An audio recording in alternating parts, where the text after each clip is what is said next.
Bismillahirrahmanirrahim. Today we will study about mechanical property of materials, and this topic is very important for mechanical material because in this topic you will learn only in mechanical material. तो ये वाला topic इस subject की जान है और आप ये पढ़ेंगे ये सिर्फ आपको इस सब्जेक्ट में मिलता है। इसके अलावा ये थोड़ा सा इसका तस्करा शायद इंजीनियरिंग मटेरियल में आपने अगर पढ़ी है तो उसमें मिला हो, लेकिन उसमें थोड़ा सा और पर्सपेक्टिव से बात होती है। यहाँ हम मैकेनिकल मटेरियल के पर्सपेक्टिव से बात करेंगे। टॉपिक हमारा है मैकेनिकल प्रॉपर्टीज ऑफ मटेरियल। अब मैकेनिकल प्रॉपर्टी होती क्या है, उसको और उसमें क्या क्या चीज़ें आती हैं वो हम बाद में जाएंगे। सबसे पहले हम छोटी सी चीज़ देखते हैं कि हम ये ऑब्टेन कैसे करते हैं। वो करते हैं टेस्ट से। उस टेस्ट का नाम है टेंसाइल टेस्ट। टेंसाइल किसे कहते हैं पहले इसकी बात कर लेते हैं। अगर एक बॉडी है, जैसे ये शो की गई है यहाँ, इस बॉडी को अगर फोर्स लग रही हो अवे फ्रॉम द बॉडी, जैसे मैंने शो की, दूसरे अल्फाज में इसे कहते हैं pull. We are pulling the body. अगर ये वाला फिनोमेना हो तो इसको हम कहते हैं टेंसाइल फोर्स।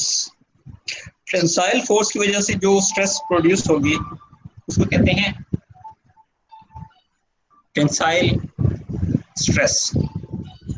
और अगर इस पे हम इसको पुश कर रहे हों, जैसे ये पुश किया है, तो ये कंप्रेसिव फोर्स होती है और उसके करस्पॉन्डिंग जो स्ट्रेस आएगी वो कंप्रेसिव फोर्स आएगी, कंप्रेशन या कंप्रेसिव स्ट्रेस आएगी। अच्छा बच्चे ये याद रखिएगा, ये जो इस एरिया पे एक्ट कर रही है इस एरिया के परपेंडिकुलर कर रही है, तो ये चाहे टेंसाइल स्ट्रेस हो चाहे कंप्रेसिव स्ट्रेस हो, ये दोनों under the category of normal stress आती हैं। ठीक हो गया बच्चे? Under the category of sir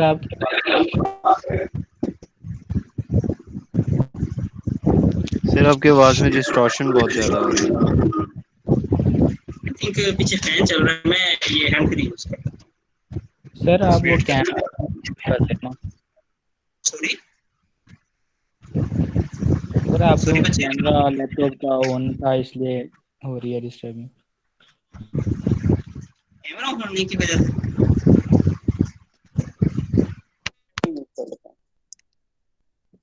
अच्छा फ्रेंड्स, आपको अब कैसी आवाज आ रही है? हाँ जी सर, अब क्लियर है। अब क्लियर है।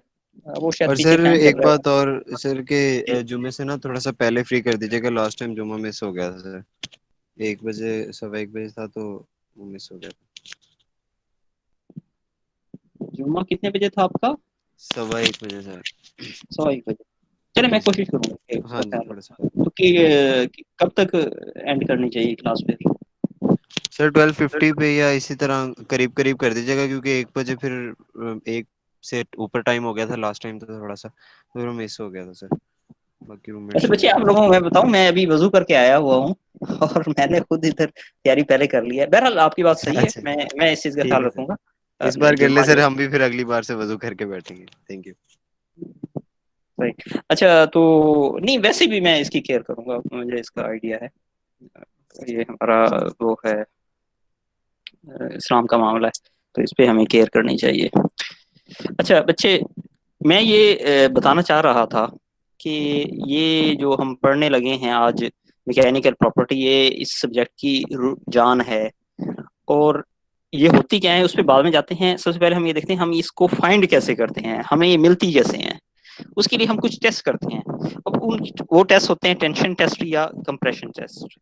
अब सबसे पहले टेंशन टेस्ट की बात कर लेते हैं। टेंशन टेस्ट से पहले हमें ये पता होना चाहिए कि टेंशन होती कब है। टेंशन उस वक्त होती है जिस वक्त एक बॉडी हो, जैसे ये मैंने बॉडी शो की है, अब कर्सर मेरा देख रहे होंगे।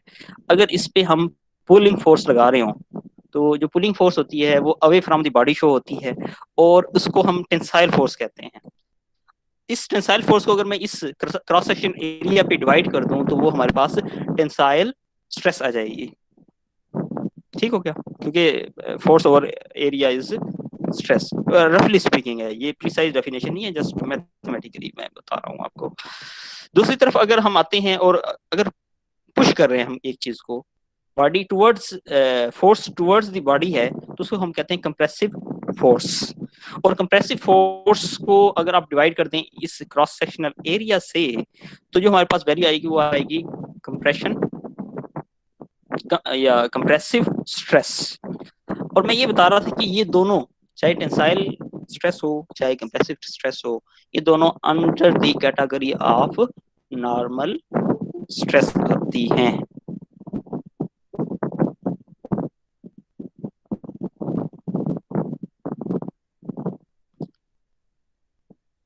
चाहे टेंसाइल हो चाहे कंप्रेसिव हो तो ये आती हैं। तो वो टेस्ट जिसमें हम टेंसाइल स्ट्रेस लगा के परफॉर्म कर रहे हो उसको हम टेंसाइल स्ट्रेस टेस्ट कहते हैं और जिसमें हम कंप्रेशन अप्लाई करके कर रहे हो उसको कंप्रेशन टेस्ट कहते हैं। ये तो इन दोनों में फर्क हो गया। और हम एवरेज नॉर्मल स्ट्रेस और एवरेज नॉर्मल स्ट्रेन में रिलेशन फाइंड कर रहे होते हैं बाय यूजिंग दिस टेंशन और कंप्रेशन टेस्ट। इसको परफॉर्म करने का तरीका क्या होता है, एक स्पेसिमेन ले लेते हैं। स्पेसिमेन क्या होता है कि आप एक पीस ले लेते हैं, वर्क पीस कह लें, पीस ले लेते हैं, यूजली मेटल का बना होता है। तो ये मेटल का भी हो सकता है, एल्यूमिनियम का भी हो सकता है। तो ये जितने भी पीसेस होते हैं इनको हम स्पेसिमेन कहते हैं। वैसे उर्दू में अगर मैं इसके कहूँ तो नमूना होता है, ये स्पेसिमेन में नमूना एक स्पेसिमेन के तौर पे कि अपना फॉर एग्जांपल कुछ वैल्यू कुछ मटेरियल ले लेते हैं। इस स्पेसिमेन में ये अब हम टेंशन टेस्ट की बात कर रहे हैं, इसके अंदर दो मार्क पॉइंट के दरमियान जो लेंथ होती है उसको कहते हैं ओरिजिनल लेंथ L0। और ये दो इसको ओरिजिनल लेंथ को ही जो इस स्पेसिमेन पे मार्क होती हैं इसको गेज लेंथ भी कहते हैं। ये गेज लेंथ लिखा हुआ है, ये मेंशन है। इसी तरह इसकी दूसरी डायमेंशन जो है वो डाया है, जो कि उसकी भी वैल्यू कुछ गिवन होगी, जो भी होगा आप मेजर कर सकते हैं वर्नियर कैलिपर से और स्क्रू गेज वगैरह से आप मेजर कर सकते हैं। तो ये जो अपरेटस होता है इसको एक्सटेंसोमीटर कहते हैं, जो टेंसाइल वाला होता है, टेंसाइल मशीन या एक्सटेंसोमीटर हम कहते हैं। इसमें होता ये है कि ये वाला जो स्पेसिमेन है, ये वाला स्पेसिमेन, इसको आप क्लैंप कर लेते हैं यहाँ दो ये क्रॉस होल्डर के थ्रू, या जो भी ये क्लैंपिंग डिवाइसेस या मैकेनिज्म लगा हुआ है मशीन पे उस पे। उसके बाद करते क्या है, उसके बाद आप इसको अप लेके जाएंगे। जब आप ऊपर लेके जाएंगे तो इस स्पेसिमेन में क्या होगा, पुलिंग फोर्स एक्ट करेगी, टेंसाइल फोर्स एक्ट करेगी। तो इसको हम कहेंगे स्पेसिमेन जो है वो टेंशन में होगा और आप फोर्स बढ़ाते जाएंगे बढ़ाते जाएंगे बढ़ाते जाएंगे अनटिल के ये मटेरियल ब्रेक कर जाएगा। तो अब बात ये है कि जिस वक्त आप इस पे स्ट्रेस अप्लाई किए जा रहे हैं, यानी लोड आप इस डायरेक्शन में अपवर्ड लोड अप्लाई कर रहे हैं, जिसकी वजह से टेंसाइल स्ट्रेस एक्ट कर रही है। तो जैसे जैसे आप टेंसाइल स्ट्रेस को बढ़ाते जाएंगे आपका स्पेसिमेन टेंशन में आता जाएगा और उसके अंदर की जो कैफियत है स्पेसिमेन की, that will change by application of increasing load, increasing stress. उसके दरमियान होता क्या है वो अब आगे देख लेते हैं हम। अच्छा, जो रिलेशनशिप बनेगा, अच्छा सबसे पहले ये कि जिसको आपने ये लगाई अप्लाई की अपवर्ड फोर्स, ये टेंसाइल फोर्स आपने अप्लाई की, उसकी वजह से इसकी लेंथ इंक्रीज कर जाएगी। जब लेंथ इंक्रीज करेगी तो हम वहां से मेजर कर सकते हैं कि what is the change in length, और उसको अगर हम डिवाइड कर दें ओरिजिनल लेंथ पे तो इसे क्या कहते हैं, change in length divided by original length is called as, कोई बता दे। Strain sir. अच्छा, स्ट्रेन की डेफिनेशन है measure of deformation. Sir tensile strain.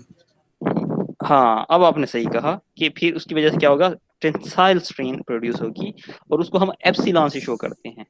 तो हुआ ये कि आपने यहाँ स्ट्रेस अप्लाई की, उसके अगेंस्ट कुछ ना कुछ टेंसाइल स्ट्रेन प्रोड्यूस हुई। इन दोनों के दरमियान जो रिलेशन आएगा कि आप एक्स एक्सिस पे रखेंगे सिग्मा एप्सिलॉन को और वाई एक्सिस पे रखेंगे सिग्मा को, तो स्ट्रेन हॉरिजॉन्टल है और स्ट्रेस वर्टिकल में है। इस रिलेशन के थ्रू जो ग्राफ आएगा उसको हम कहते हैं स्ट्रेस स्ट्रेन डायग्राम या स्ट्रेस स्ट्रेन कर्व। तो मैं नॉर्मली इसे स्ट्रेस स्ट्रेन कर्व कहता हूँ। तो वो जो आता है वो कोई इस किस्म का होता है। इसका एक इंलार्ज व्यू भी है, वो ये है, ये वाला। इसको अगर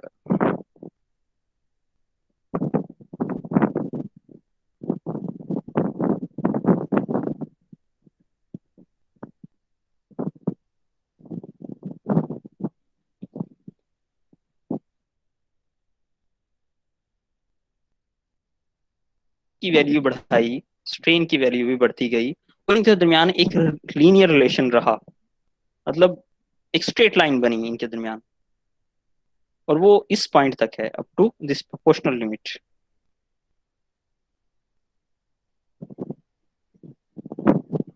ठीक हो गया।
चलें, अब एक फ्रेश डायग्राम आपके सामने है, अब इसको हम स्टडी करते हैं। अच्छा बच्चे, ये याद रखिएगा कि हमारी एक्स एक्सिस पे क्या है, एप्सिलॉन, और एप्सिलॉन क्या होता है, नॉर्मल स्ट्रेन। हमारी वाई एक्सिस पे क्या है,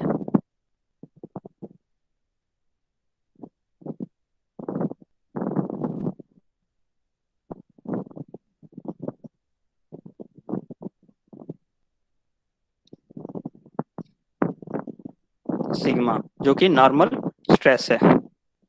इन दोनों के दरमियान रिलेशन बन रहा है। हो क्या रहा है कि आपके पास एक स्पेसिमेन है,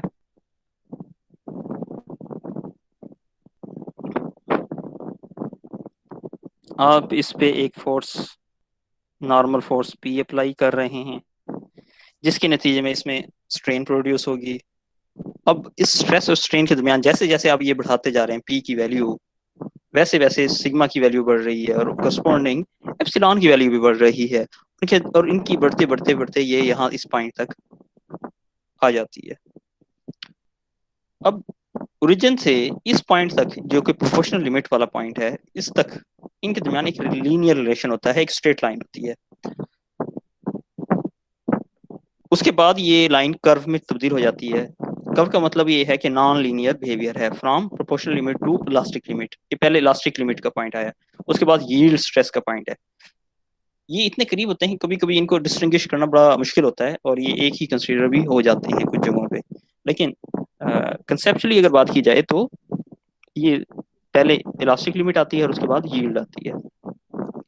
इलास्टिक बिहेवियर होता क्या है, इलास्टिक बिहेवियर ये होता है कि if you apply efforts on this specimen up to this point, elastic limit, and if you leave the body, then it will gain its original position.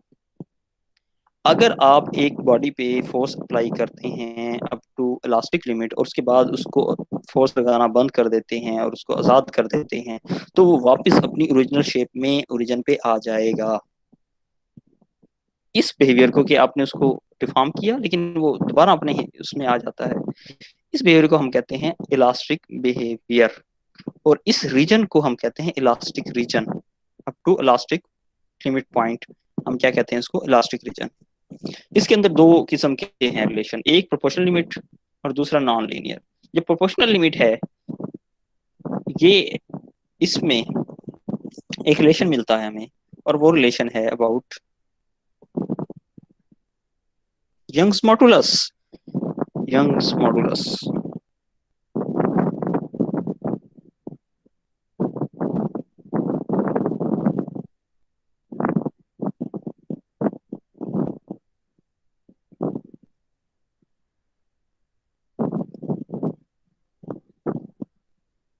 young modulus is the ratio of stress over normal stress over normal strain, normal stress over normal strain, ये ratio होती है। अच्छा ये बच्चे ये याद रखिएगा कि यहाँ ये जो हम पढ़ रहे हैं यंग मॉडुलस का रिलेशन, ये 1D के लिए है, 1 डायमेंशनल के लिए, 3D की बात नहीं कर रहे हैं। एक्चुअल में 3D भी होता है और वो हम इस सेमेस्टर में नहीं पढ़ेंगे। नेक्स्ट सेमेस्टर में जो मैकेनिकल मटेरियल 2 है उसमें हम किसी हद तक पढ़ते हैं, और फाइनाइट एलिमेंट एनालिसिस एक आपका सब्जेक्ट आएगा 7वें सेमेस्टर में, तो उसमें आप पढ़ते हैं जनरलाइज हुक्स लॉ। तो वो हुक्स लॉ, तो यहाँ सिर्फ एक एक्सिस के अलोंग फोर्स लग रही है, सिर्फ उसको हम स्टडी कर रहे हैं। अगर मल्टीपल एक्सिस डिमांड लग रही हो तो वो और वो बड़ा कम्प्लेक्स हो जाता है, वो beyond this scope of discussion here है। तो बहरहाल ये कि ये जो होता है ये है हुक्स लॉ। क्या है ये? Hooke's law. तो Hooke's law holds good up to the proportional limit. इनके दरमियान रिलेशन देखा जाए तो क्या है, लीनियर है, स्ट्रेट लाइन है। इसकी डिग्री 1 है, इसकी डिग्री 1 है, तो इस वजह से ये एक लीनियर रिलेशन है। From proportional to elastic limit non linear है, और इसके लिए इक्वेशन जो है वो लीनियर नहीं होगी, बल्कि उसकी कोई डिग्री होगी, उसके स्केयर हो सकता है, क्यूब हो सकता है, 1 या इनके दरमियान 1.5, 0.5, तो इस तरह की वैल्यू भी हो सकती है। तो ये है जी हुक्स लॉ। उसके बाद मैंने इलास्टिक बिहेवियर का आपको बता दिया। आपने एक मटेरियल पे फोर्स अप्लाई की, जैसे ही आपने उसको फ्री किया तो वो उसने अपनी ओरिजिनल पोजीशन गेन कर ली। But what happen if you don't stop at this elastic limit, but you are keep applying force beyond this elastic limit. Now material will go into a state of permanent deformation, and the onset of this permanent deformation will be called as yield stress point। कि आप जब इस point से beyond भी अगर force लगाती हैं तो उसके अंदर कुछ ना कुछ परमानेंट डिफॉर्मेशन आना शुरू हो जाती है, और इस पॉइंट को हम कहते हैं yield point. Yield point different material का डिफरेंट होता है। ये खास मटेरियल के लिए, शायद स्टील के लिए यहाँ दिखाया गया है। और ये यील्ड पॉइंट अपर और लोअर इस तरह के ही होते हैं, और कभी कभी ये रेयरली 15 पॉइंट भी हो सकते हैं, लेकिन इसमें से जो अपर यील्ड पॉइंट होता है that is the most important. और वैसे हमें अगर देखा जाए किस लिमिट में रहना चाहिए, वो लोअर से भी नीचे रहना चाहिए। आपकी 90% से ज़्यादा एप्लीकेशन इंजीनियरिंग में जो है वो यील्ड स्ट्रेस से नीचे ही डील करती हैं आपकी जो एप्लीकेशन होती हैं। तो इसलिए आप नॉर्मली यहाँ फोकस कर रहे होते हैं। जिस वक्त आप एमएस या उस लेवल पे पढ़ते हैं, फिर आप प्लास्टिक बिहेवियर और प्लास्टिसिटी, थ्योरी ऑफ प्लास्टिसिटी वगैरह पढ़ते हैं, वो अलग उस पर अलग अलग सब्जेक्ट हैं। बहरहाल मैं ये बता रहा था कि जिस वक्त onset of plastic deformation होता है, ऑन सेट का मतलब होता है start of something but in some negative way, तो ऑन सेट का ये मतलब होता है। तो onset of plastic deformation अगर हो, जिस वक्त एक चीज़ इस तरह आए कि उसको आप जिस वक्त छोड़ेंगे तो उसके अंदर कुछ ना कुछ डिफॉर्मेशन रह जाएगी, तो उसको हम कहते हैं यील्ड, उस पॉइंट को हम कहते हैं यील्ड पॉइंट। दूसरे अल्फाज में अगर मैं यहाँ ड्रा करना चाहूँ और ड्रा करूँ आपके लिए, तो ये कोई इस तरह होगा कि जिस वक्त आप इस पॉइंट से इसे छोड़ेंगे तो ये यहाँ इस तरह बजाय ओरिजिन पे जाने के ये थोड़ा सा यहाँ रह जाएगा। ये जो वैल्यू है, ये वाली छोटी सी वैल्यू, ये वैल्यू परमानेंट डिफॉर्मेशन की है, जो शो कर रही है कि मटेरियल अब डिफॉर्म, उसके अंदर कुछ ना कुछ परमानेंट आ गई है। इसके बाद ये होता है कि आप ये और इस रीजन को, अगर एक पॉइंट हो तो बस यील्ड पॉइंट है, और ये एक से ज्यादा पॉइंट हो तो उस पूरे रीजन को यील्डिंग कहते हैं हम। That is just start of plastic formation material के अंदर, इस स्पेसिमेन के अंदर की स्टेट में यील्डिंग या yield point onset of plastic formation होना स्टार्ट हुआ है जस्ट। इसके बाद क्या होता है कि आप जैसे जैसे स्ट्रेस बढ़ाते जाते हैं, वो उतनी ज्यादा उसको विद स्ट्रैंड करता जाता है इस रीजन को, फ्रॉम हेयर टू, हत्ता कि वो एक मैक्सिमम पॉइंट पे पहुंच जाता है। इस मैक्सिमम पॉइंट जो कि अल्टीमेट टेंसाइल स्ट्रेस पॉइंट भी कहलाता है, यूटीएस, ये पॉइंट है। तो यूटीएस जो होता है, इसको हम स्ट्रेंथ भी कह देते हैं। सिर्फ यूटीएस जो है वो स्ट्रेंथ खिलाएगा, बाकी जो स्ट्रेस के पॉइंट है वो स्ट्रेंथ नहीं खिलाएगा। तो इस मटेरियल की स्ट्रेंथ यहाँ तक है कि यहाँ तक मैक्सिमम जो मेजर कर सकता है वो है। अब इस पॉइंट से जो ये यील्डिंग वाला पॉइंट था, यहाँ से लेके इस यूटीएस तक जो रीजन है, इस रीजन को हम कहते हैं स्ट्रेन हार्डनिंग रीजन। इसके दौरान हो क्या रहा होता है कि जैसे जैसे आप स्ट्रेस अप्लाई करते जा रहे हैं, मटेरियल उतना ज्यादा उसको बियर करता जा रहा है डिफॉर्मेशन को, स्ट्रेन को। अगर आप इस पॉइंट के बाद भी अगर आप फर्दर अप्लाई करते रहते हैं तो क्या होता है कि ये फ्रैक्चर पॉइंट पे ये कम होना शुरू हो जाता है, डाउन होना शुरू हो जाता है, कि आपकी स्ट्रेन फिर भी प्रोड्यूस हो ही रही होती है, चाहे आप स्ट्रेस थोड़ी कम भी लगा रहे हो, बट स्ट्रेस अप्लाई हो रही ही होगी। तो यहाँ पहुंच के एक मटेरियल फ्रैक्चर कर जाता है, टूट जाता है, ब्रेक हो जाता है। तो ये वाला जो रीजन होता है इसे नेकिंग कहते हैं। नेकिंग के अंदर हो क्या रहा होता है कि अगर आपका ये मटेरियल है, जो मैंने ये स्पेसिमेन है जो मैंने शो किया हुआ है, नेकिंग के दौरान होगा ये कि ये यहाँ से इस तरह हो जाएगा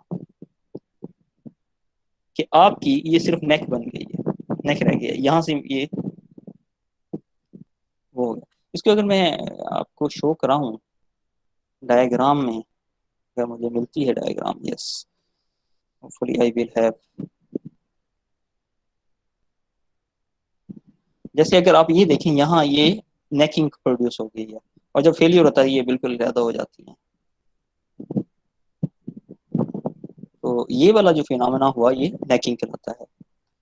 अच्छा बच्चे, आप लोगों को ये पता है कि स्ट्रेस क्या होती है, कि ये क्रॉस सेक्शनल एरिया जो था, अगर मैं इस स्पेसिमेन की बात करूं, आपसे सिर्फ पूछता हूँ एक छोटा सा क्वेश्चन, आप में से कोई मुझे आंसर दे दे कि जिस वक्त हम ये जो शुरू में स्पेसिमेन जिसकी ये वाली इसकी बात करें, इसका डाया अगर 0.5 इंच है, नेकिंग के बाद ये डाया 0.5 से ज्यादा हो जाएगा या कम होगा? कम होगा sir. Point of come necking हो, पे तो कम हो जाएगा। एग्जैक्टली पॉइंट जहाँ नेकिंग हो रही है वहां कम हो जाएगा। तो हमारे पास जो सर्कुलर है, ये सर्कुलर शेप है, ये वाली सर्कुलर शेप है, सर्कुलर शेप का एरिया जो होता है वो होता है pi pi R D square. Square by 4। ठीक हो गया, पाई डी स्क्वायर बाई 4 होता है हमारे पास। तो आप जस्ट मुझे ये बताएं कि जिस वक्त डाया कम होगा तो एरिया जो है वो स्केयर वाइज कम होता जाएगा। ठीक हो गया, एरिया स्केयर वाइज कम होता जाएगा। और हमें ये पता है, हमें ये पता है कि स्ट्रेस हमारे पास इक्वल होती है, स्ट्रेस हमारे पास इक्वल होती है फोर्स ओवर एरिया के।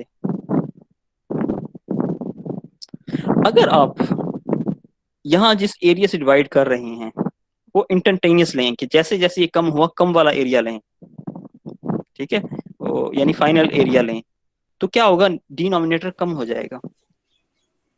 ऊपर वाली वैल्यू जो है फर्स्ट करो सेम रहे, मैं कहता हूँ पी सेम है, एरिया कम हो रहा है, ए कम हो रहा है, तो सिग्मा की वैल्यू बढ़ेगी कम होगी?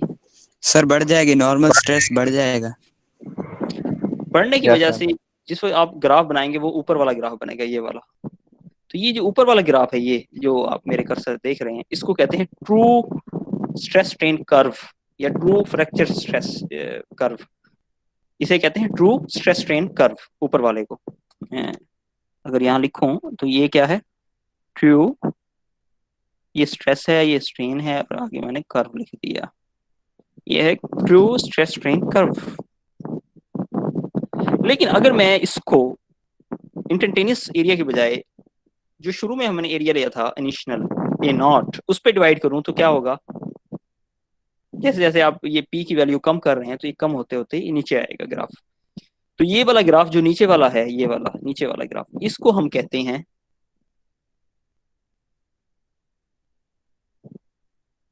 इस ग्राफ को हम कह देते हैं इंजीनियरिंग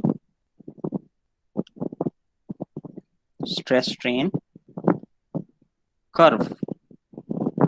दूसरा इसका नाम होता है नॉमिनल। नॉमिनल, इंजीनियरिंग या कन्वेंशनल एक ही चीज है, ठीक हो गया। तो ये आपका फिनोमिना होता है। हमने जो इंजीनियरिंग करनी है एप्लीकेशन, उसमें नीचे वाला ग्राफ ही, यानी इंजीनियरिंग वाला ग्राफ ही, जिसका नाम ही इंजीनियरिंग है, वो नॉर्मली यूज होता है। जो इंटरटेनियस है वो रिसर्च में या किसी पर्टिकुलर पर्पस के लिए यूज होता हो, और उसको मेजर करना बड़ा मुश्किल है मशीन के अंदर उसना। अच्छा, ये ग्राफ बनाते हैं मशीन ड्रा करती है ये ग्राफ ना, उसके अंदर ऐसा मैकेनिज्म होता है जो स्ट्रेस और स्ट्रेन देख रही होती है कि इतनी स्ट्रेस लग रही है तो उसमें स्ट्रेन कितनी है, और उसके पॉइंट्स बन जाते हैं। उन पॉइंट्स को जब आप ज्वाइन करते हैं तो ये ग्राफ आ जाता है। अब तो बड़ा मॉडर्न है, आपने जो अभी परफॉर्म करना है, अब के हो गया तो नेक्स्ट सेमेस्टर में मैकेनिकल मटेरियल 2 के साथ इसकी लैब होगी, बट उसमें फिर आप देखेंगे कि सिविल इंजीनियरिंग के अंदर हमारे पास एक मशीन मौजूद है, उसमें आप ये ग्राफ ड्रा करेंगे, उसमें आप देखेंगे कि ग्राफ मशीन ड्रा करके दे देती है। जो हमने जब किया था वो थोड़ा ओल्ड था, उसमें ये होता था ग्राफ पेपर ड्रम के ऊपर होता था और एक ट्रेसर होता था, और वो फिर जो है ना करते थे, और उसकी एक्यूरेसी भी कम थी। तो अब जो डिजिटल दौर है, इसमें मोर एक्यूरेट आपके पास रिजल्ट आ रहे होते हैं। लेकिन स्टिल अगर आपके पास इंस्टेंटेनियस एरिया फाइंड करने की कैपेबिलिटी अगर है ऑपरेटर्स में, तो आप ये वाला कर्व ड्रा कर सकते हैं, अदरवाइज नीचे वाला कर्व ही ड्रा हो सकेगा उस मशीन पे। तो ये मैंने थोड़ा सा बता दिया आपको। इसमें अगर आपका कोई क्वेश्चन हो तो काइंडली पूछ लें।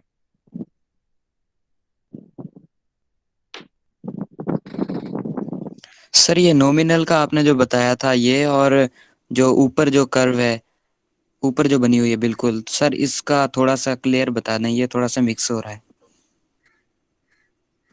बच्चे, बात ये है कि जब तक आपके पास ये क्या कहते हैं, जिस वक्त आप स्ट्रेस होती है फोर्स ओवर एरिया, अगर एरिया आप इंस्टेंटेनियस लें तो ऊपर वाली जो है ना, ये वाली, जो ये वाली ट्रू, ये वाली कर्व आपकी बनती है ऊपर वाली, क्योंकि आप डिवाइड कैसे कर रहे हैं, इंस्टेंटेनियस एरिया से, कि उस वक्त कितना एरिया, और वो चेंज हो रहा होगा जिस वक्त उसमें प्लास्टिकली डिफॉर्म एक चीज हो रही है तो उसका एरिया चेंज हो रहा होगा, ठीक है। तो ऊपर वाली आती है। लेकिन अगर हम जो एरिया लेना है वो आपका जो शुरू में एरिया था ओरिजिनल, वो इन्हें एरिया कांस्टेंट लेते हैं, ए नॉट, जो इनिशियल एरिया था, और उस पर डिवाइड करते रहते हैं जो आप फोर्स अप्लाई कर रहे हैं, तो उसके थ्रू जो ग्राफ आएगा वो ये नीचे वाला आएगा, और उस ग्राफ को हम इंजीनियरिंग या नॉमिनल या कन्वेंशनल स्ट्रेस स्ट्रेन कर्व कहते हैं। ओके सर, अब क्लियर है। किसी और का बच्चे कोई क्वेश्चन हो?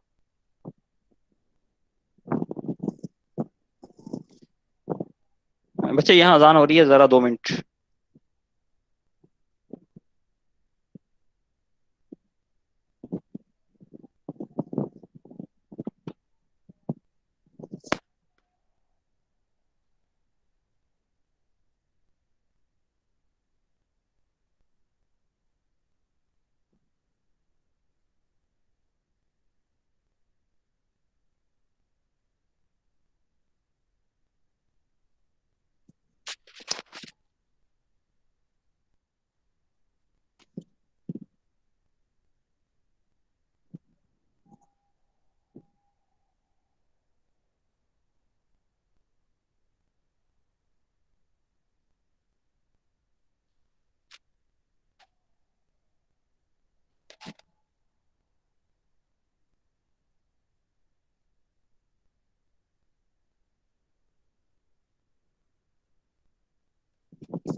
हाँ जी फ्रेंड्स, अच्छा अ,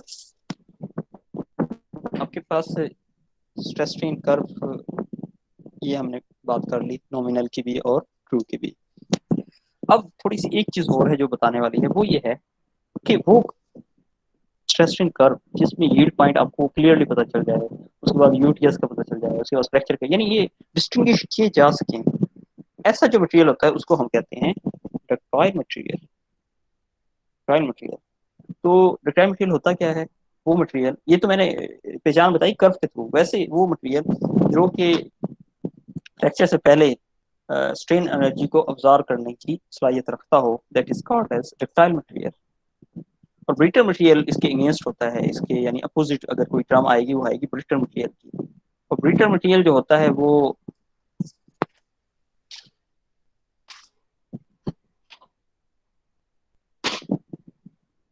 उसमें आप कोई डिस्टिंग्विश नहीं कर सकेंगे पॉइंट्स को, कि अगर आपका ये स्ट्रेस स्ट्रेन कर्व है वो अचानक यहाँ जाके ब्रेक हो जाएगा, कोई पता नहीं चलेगा कि कहाँ उसका जो है यील्ड पॉइंट है, कहाँ उसका अपर, ये जब नहीं पता चलता, ऐसे मटेरियल को हम कहते हैं ब्रिटल मटेरियल।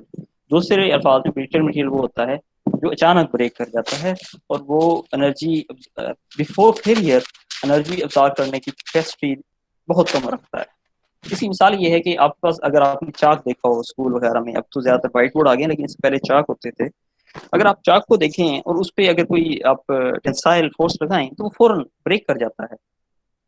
उसमें कोई नेकिंग का या इस किस्म का फिनोमेना आपको कोई नजर नहीं आ रहा होता, जैसे इस डिटेल में नजर आया है, इस तरह उसमें नहीं आता। ऐसे मटेरियल को हम कहते हैं ब्रिटल। उसके ग्राफ इस तरह का होता है जो मैंने शो किया है। अब क्वेश्चन ये बनता है कि हम बहुत से एप्लीकेशन में यील्ड स्ट्रेस की बात कर रहे हैं, सिग्मा वाई की। तो क्वेश्चन ये है कि सिग्मा वाई इस ब्रिटल मटेरियल को कैसे फाइंड करें। तो उसके लिए एक मेथड होता है, उसे कहते हैं हम ऑफसेट मेथड। ऑफसेट मेथड क्या कहता है? ऑफसेट मेथड ये कहता है कि आप एक यहाँ ओरिजिन से, ये ओरिजिन, ये ऐसे ओरिजिन पे आप समझें इसको, ड्राइंग की जस्ट मिस्टेक है। ओरिजिन से आप यहाँ आए 0.02% ऑफ स्ट्रेन या 0.002 ऑफ स्ट्रेन, इस पे आए, ये कोई यहाँ बनेगा।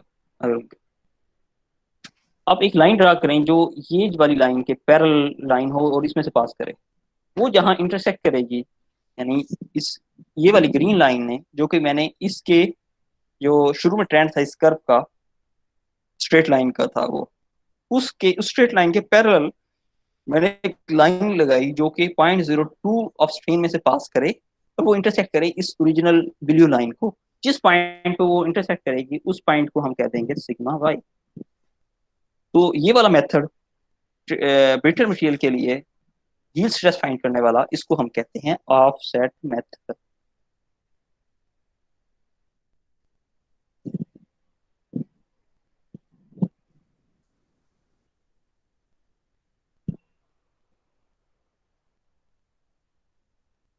हमारा टॉपिक था हमारा टॉपिक था कि मैकेनिकल प्रॉपर्टीज। तो मैकेनिकल प्रॉपर्टीज के मतलब मैं ये बताऊं आपको, मतलब वो थोड़ा कंटिन्यू करें, अपने पॉइंट पे आए। हमने तो ये अभी टेस्ट किया, उसकी बात की कि ग्राफ कैसे बनता है, अब जरा आए इस बात पे कि मैकेनिकल प्रॉपर्टीज क्या है। तो बच्चे, इसके हर पॉइंट, चाहे प्रोपोर्शनल लिमिट है, इलास्टिक लिमिट है, यील्ड लिमिट पॉइंट है, यूटीएस का पॉइंट है या फ्रैक्चर का पॉइंट है, ये इतने भी पॉइंट्स हैं, ये तमाम के तमाम पॉइंट्स मैकेनिकल प्रॉपर्टी भी हैं। उसकी वजह यह है कि हर लेदर मटेरियल के लिए ये शेप चेंज होगी, यूनिक होगी।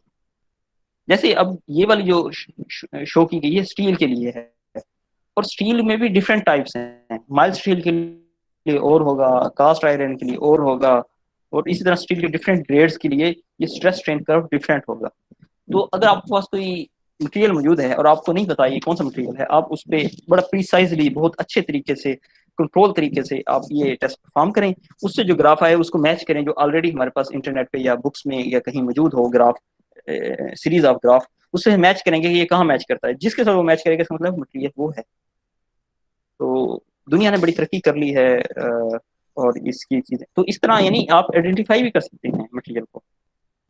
तो ये जितने भी पॉइंट्स हैं ये सारे के सारे मैकेनिकल प्रॉपर्टी हैं ऑफ दिस मटेरियल स्टील। इसकी वैल्यू फॉर 200 आती है, सिग्मा वाई की वैल्यू 200 मेगा पास्कल। तो ये सिर्फ स्टील के लिए होगी। अगर इसकी जगह जिंक आ जाए तो उसके लिए कुछ और वैल्यू होगी, और कास्ट आयरन आ जाए उसके लिए कुछ और वैल्यू होगी सिग्मा वाई की। तो इस तरह आप डिस्टिंग्विश कर सकते हैं इस स्ट्रेस स्ट्रेन कर्व से। इस वजह से हर पॉइंट को हम कहते हैं कि ये मैकेनिकल प्रॉपर्टी ऑफ मटेरियल है। इसके बाद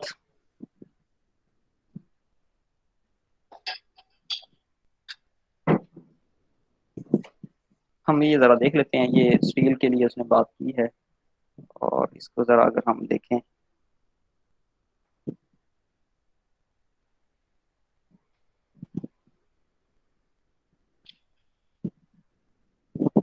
स्टील का ये ग्राफ उसने बनाया हुआ है। इसमें एक ये स्केल है, एक नीचे वाला स्केल है। नीचे वाला स्केल ये जो जूम करके डायग्राम बनाई गई है ग्रीन वाली उसके लिए है वैलिड, ऊपर वाली के लिए ये वैलिड नहीं है। और ऊपर वाली के लिए ये ऊपर वाले जो यानी ब्लैक में जो है ये वाला वैलिड है।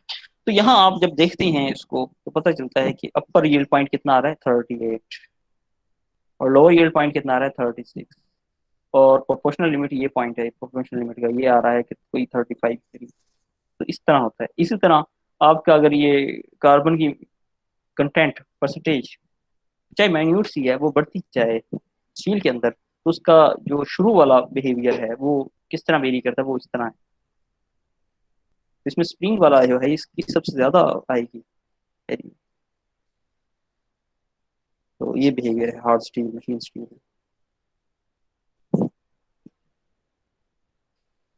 डक्टाइल मटेरियल में एक चीज और ये भी वैसे मैकेनिकल प्रॉपर्टी ही होती है जिसे कहते हैं परसेंटेज इलांगेशन।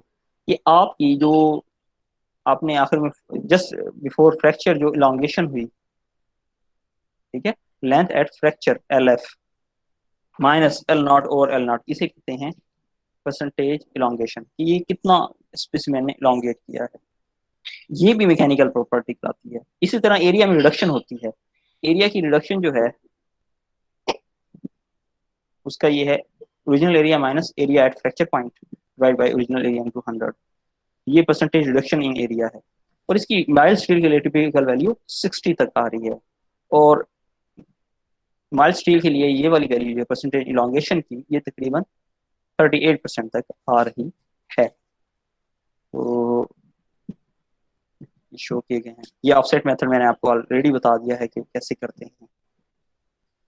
के बाद फिर ये डिफरेंट नेचुरल रबड़ का ये ग्राफ है, ग्रे कास्ट आयरन का ये है। अच्छा याद रखिए कि इसमें ये जो ऊपर जा रहा है जो यानी क्वाड्रेंट देखा जाए तो पहला क्वाड्रेंट में अगर आ रहा है तो ये है टेंसाइल टेस्ट, लेकिन ये वाला टेस्ट जो होगा ये कंप्रेशन टेस्ट होगा क्योंकि आप नेगेटिव में फोर्स अप्लाई कर रहे हैं और नेगेटिव का मतलब ये है कि वो पुशिंग फोर्स है, कंप्रेसिव फोर्स है।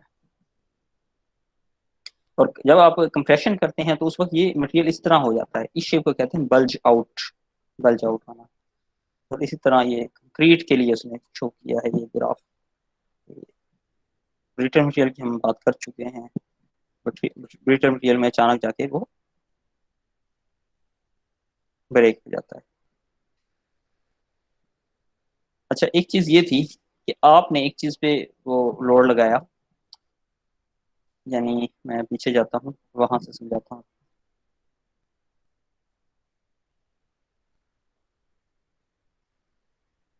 लेट्स सपोज आपने यहां तक लोड अप्लाई कर दिया इस पॉइंट तक।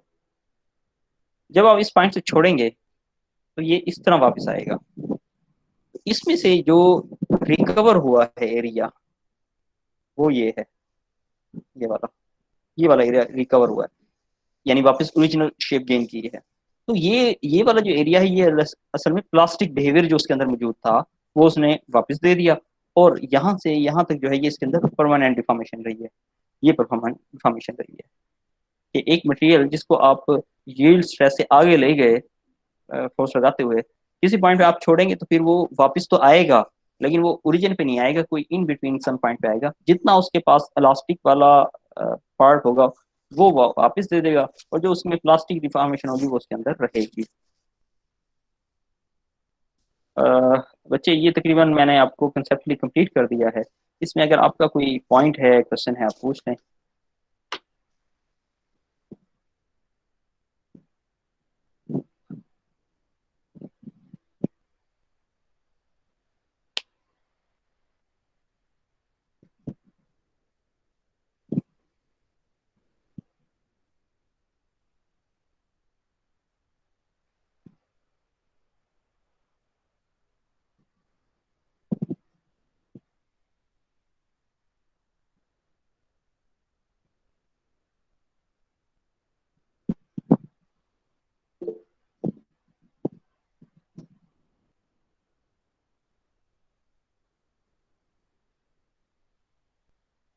अच्छा, अगर ये आप लोगों को समझ आ गया है तो ऐसे करें, ये स्ट्रेस स्ट्रेन कर्व जो है ये ज़रा ड्रा करें, और इस पे ये डिफरेंट पॉइंट्स जो मैंने मार्क किए हैं ये कर लें आप, तो ताकि आपको याद रहे। उसके बाद हम फिर लेक्चर क्लोज करते हैं।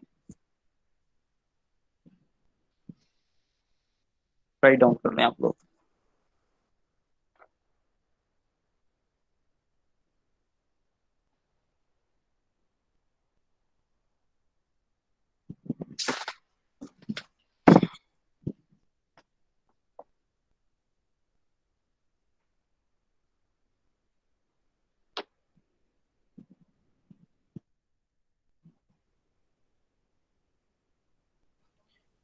सर जी, आपने एक लड़के को, हुज़ैफा को, किक आउट कर दिया था मीटिंग से नाम की वजह से। सर उसके आप अटेंडेंस लगाएंगे?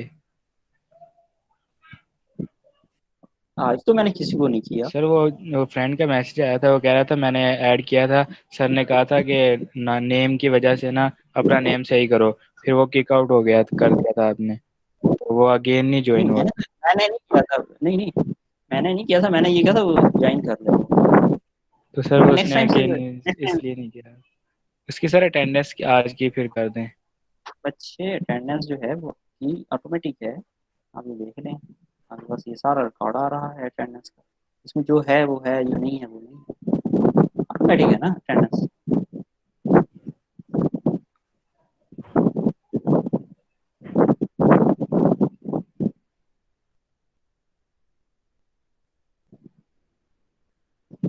आप ये देख सकते हैं मैंने कितनी देर लेक्चर लिया है, कितना। बाकी आप जो कह रहे हैं उसका तो नाम इधर शो ही नहीं हो रहा, तो वो फिर एक सेकंड के लिए भी नहीं आया। अगर एक सेकंड के लिए भी आया होता, जैसे आप ये देखिए, ये एक लड़का है, ये सिर्फ एक सेकंड के लिए आया है, इधर शो हो रहा है ये एक सेकंड के लिए आया है।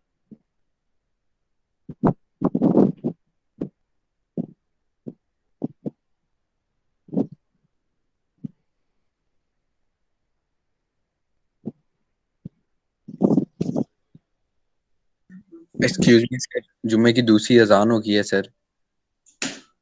अच्छा, चलो जी फिर हम सर। ये लेक्चर क्लोज करते हैं। ये बच्चे किसी को कोई क्वेश्चन है? नो सर, क्लियर है बस। ठीक है सर। चलें ठीक है, फिर हम अपनी मीटिंग क्लोज करते हैं। सर जो आपने लास्ट लेक्चर नमाज दिया का था टाइम हो रहा है। जी सर, उसकी जो वीडियो रिकॉर्ड की थी सर, उसका लिंक सेंड कर दें सर। उस दिन थोड़ा इंटरनेट का इशू था तो आवाज़ इशू था। वो मैंने उस पर डाले हुए हैं, आपके जो OCW है ना उस पर है। ठीक है सर। ठीक है, ओके सर। ठीक है क्लास, अल्लाह हाफिज़। ठीक है, जुम्मे की तैयारी करें, नमाज पढ़ें, दुआ में याद रखिएगा। अल्लाह सर हाफिज़, ये भी इंशाअल्लाह अपलोड कर दीजिएगा सर काइंडली, इंशाअल्लाह।